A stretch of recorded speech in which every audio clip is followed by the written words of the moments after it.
Palingki, ito ang palingki ng mga isda at gulay. Hindi ko alam kung nasa yun si Master Corex. Siguro nagtingin siya ng ibang isda. Ayan, may iba dito. Tindahan ng pamingwit. Ayan, oh. Dito siya buwibili ng mga gamit niya sa pamingwit. Papasok ako. Hello! Good morning, Sadiq! Are you India? Yeah. Ayan, mga gamit sa pamingwit. Yung mga mahilig talaga mamingwit.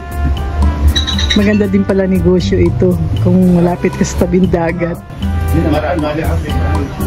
Mr. Corex, pumipili naman ng fishing rod. Talagang adik ito sa pamingwit talaga. May mahuli o wala. Pupunta talaga yan ng dagat. Ayan.